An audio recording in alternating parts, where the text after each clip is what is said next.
श्री सच्चिदानंद सद्गुरु साईनाथ महाराज की जय. ஸ்ரீ சாயி சச்சரிதம் ஓவிகள் கருத்துரை அத்தியாயம் 21 தெய்வீக ஆசி அருளுதல். ஸ்ரீ கணேசனை வணங்குகின்றேன். அறிவை அளிப்பவளான அன்னை ஸ்ரீ சரஸ்வதி தேவியை வணங்குகின்றேன். ஸ்ரீ குருதேவரை வணங்குகின்றேன். ஸ்ரீ குலதேவதையை வணங்குகின்றேன். ஸ்ரீ சீதா ராமச்சந்திரனை வணங்குகின்றேன். ஸ்ரீ சத்குரு சாய்நாத் மகாராஜை வணங்குகின்றேன். அந்த நல்ல மனிதர் கையிலே சந்த் நிஷால்தாஸ் எழுதிய விசார் சாகர் என்ற கிரந்தம் இருந்தது. அப்போது அவர் அந்த கிரந்தத்தை படித்து கொண்டு இருந்தார். குறிப்பு: விசார் சாகர் கிரந்தம் ஆச்சாரிய வித்யாரண்யாவின் பஞ்சதஷி சமஸ்கிருத மொழி கிரந்தத்தை அடிப்படையாக கொண்டது. 1849 ஆண்டு இந்தி மொழியிலே மகான் சந்த் நிஷல்தாஸ் மகாராஜ் எழுதினார். இந்த கிரந்தத்தின் மொழிபெயர்ப்பு பல மொழிகளில் கிடைக்கின்றது. தரிசனம் செய்துவிட்டு விடுப்பு எடுக்கும்போது ஸ்ரீ விநாயக் தாகூரிடம் அப்பா மகாராஜ் மிகுந்த மகிழ்ச்சியிலே சொன்னதை கேளுங்கள்.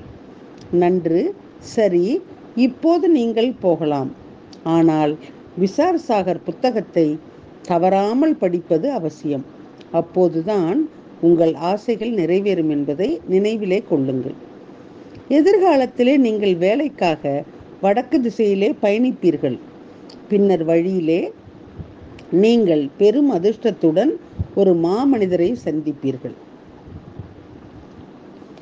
அவருடைய ஆசீர்வாதத்தால் மட்டுமே உங்கள் ஆன்மீக பயணம் நிறைவு பெறும்.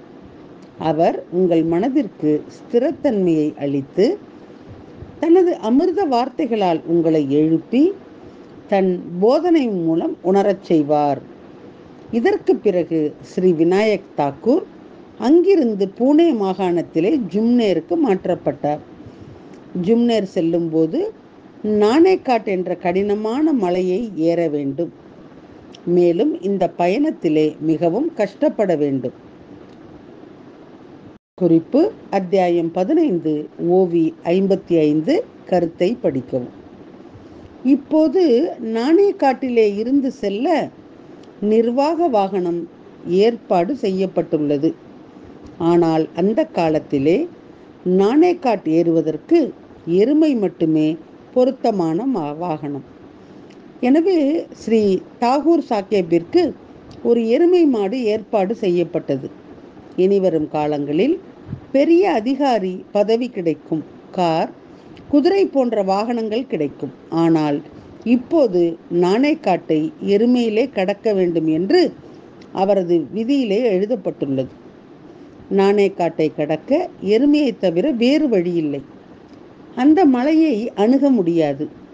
அதை நடந்தே கடக்க இயலாது. இவ்வளவு அற்புதமான மலை மற்றும் அற்புதமான போக்குவரத்து சாதனம். பின்னர் தாகூர் எருமையின் மீது சவாரி செய்ய தயாரானார். மிகுந்த முயற்சி செய்து எப்படியோ தன் சேணத்தை இறுக வைத்து எருமை மீது ஏறினார். ஸ்ரீ தாகூருக்கு குதிரை சவாரி தெரியும். ஆனால் நானேகாட்டினுடைய செங்குத்தான ஏறுதல் மற்றும் அதன் மீது எருமை போன்ற வாகனம் கடினமாக இருந்தது. அசைத்து தள்ளும் போது கழுத்து மற்றும் முதுகிலே விரைப்பு ஏற்பட்டது. மேலும் அவர் மிகவும் கஷ்டப்பட்டார். சிறிது காலம் கழித்து அவரது ஜும்னேர் வேலை முடிந்தது. அங்கிருந்து இடமாற்ற உத்தரவு வந்ததால் ஜும்னேர் தனது வீட்டை விட்டு வெளியேற வேண்டியிருந்தது. அங்கிருந்து ஸ்ரீ தாகூரின் வேலை கல்யாணுக்கு மாறியது. அங்கு அவர் சிறந்த சாயி பக்தரான ஸ்ரீ நானா சாஹேப் சாந்தோர்கரை சந்தித்தார். அங்கே தாகூர் சாய்நாதரின் புகழை அவரிடமிருந்து கேட்டறிந்து ஸ்ரீ சாய்நாதரை தரிசிக்க வேண்டும் என்ற ஆவல் அவர் மனதிலே எழுந்தது. மறுநாள் நானா சாஹேப்புக்கு ஷீரடி செல்லும் வாய்ப்பு கிடைத்தது. ஷீரடிக்கு தன்னுடன் வருமாறு ஸ்ரீ தாக்கூரை அவர் கோரத் தொடங்கினார். பாபாவை தரிசனம் செய்துவிட்டு ஓரிரு நாட்கள் பாபாவின் அருகாமையிலே ஷீரடியிலே தங்குவோம் என்றார். பின்னர் கல்யாண் திரும்பி வருவோம் அத்தகைய எண்ணங்களை ஸ்ரீ சாந்தோர்கர் வெளிப்படுத்தினார். ஆனால் அதே நாளிலே தானே சிவில் நீதிமன்றத்திலே ஒரு வழக்கு விசாரணைக்கு வந்தது. அந்த வழக்குக்காக திரு தாகூர் நியமிக்கப்பட்டார். எனவே அவரால் சாந்தோர்கருடன் செல்ல முடியவில்லை.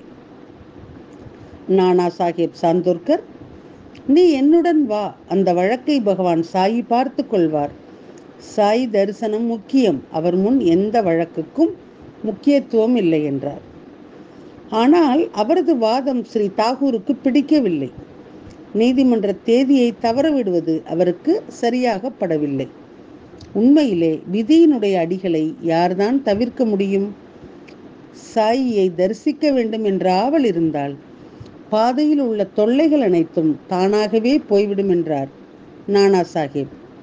மேலும் ஸ்ரீ நானா சாஹேப் இந்த விஷயத்திலே தனது அனுபவங்களை அவரிடம் கூறினார். ஆனால் தாகூர் அதை நம்ப முடியாமல் திணறினார். இந்த வழக்கை முதலிலே முடிவு செய்ய வேண்டும் என்பதே அவருடைய விருப்பம். உண்மையிலே நாம் நமது இயல்புக்கு ஏற்ப முடிவுகளை எடுக்கின்றோம்.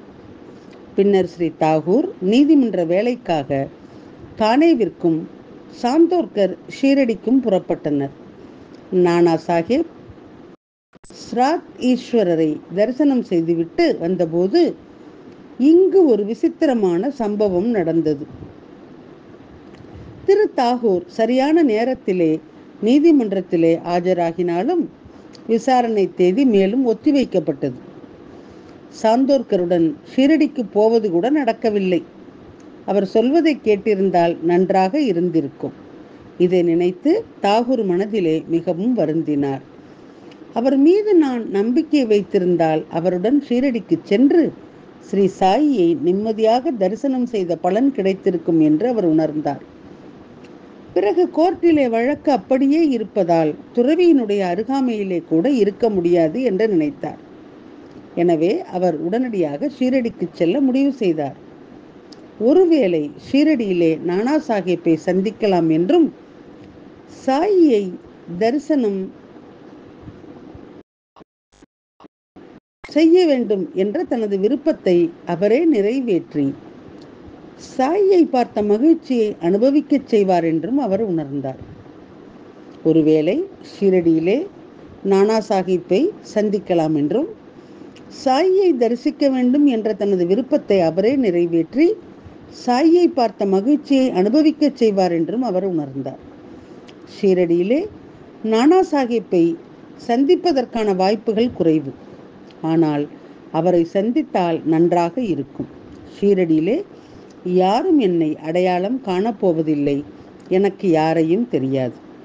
நானா சாஹேப்பை கண்டுபிடித்தால் நன்றாக இருக்கும். அப்படிப்பட்ட எண்ணங்கள் அவர் மனதிலே எழ ஆரம்பித்தன. இவ்வாறு நினைத்து கொண்டே ரயிலிலே அமர்ந்தார். மறுநாள் அவர்கள் ஷீரடியை அடைந்தனர். ஆனால் நானா சாஹேப்பை காணவில்லை. நானா சாஹேப் ஷீரடியிலிருந்து புறப்பட்டார். ஸ்ரீ விநாயக் தாகூர் ஷீரடிக்கு புறப்பட்ட அதே நாளிலே நானா சாஹேப் ஷீரடியிலிருந்து திரும்பும் பயணத்திற்கு புறப்பட்டார். இதனால் ஸ்ரீ தாக்கூர் சற்று ஏமாற்றமடைந்தார். பின்னர் அவர் ஷீரடியிலே அவரது மற்றொரு நண்பரை கண்டுபிடித்தார். மேலும் அவர் சாயியை தரிசிக்க தாகூரை அழைத்துச் சென்று அவர் தரிசனமும் பெற்றார். இதன் மூலம் தாகூரின் நோக்கம் நிறைவேறியது. ஸ்ரீ சாயியை பார்த்தவுடன் தாகூரின் மனம் மிகவும் மகிழ்ச்சியும் ஆனந்தமும் அடைந்தது. அவர் ஸ்ரீ சாயிக்கு முன்னால் சாஷ்டாங்கமாக விழுந்து வணங்கினார். அவருடைய கண்களில் இருந்து ஆனந்த கண்ணீர் வழியத் தொடங்கியது. ஸ்ரீ ஹரிஹரார்ப்பணமஸ்து. சுபம் பவது. அத்தியாயம் 21. தெய்வீக ஆசி அருளுதல். ஓவிகள் மற்றும் கருத்துரை அடுத்த தொடரிலே கேட்கலாம். சாயியை பணிவோம். சாந்தி நிலவட்டும். ஓம் சாய்ராம். श्री सच्चिदानंद सद्गुरु साईनाथ महाराज की जय।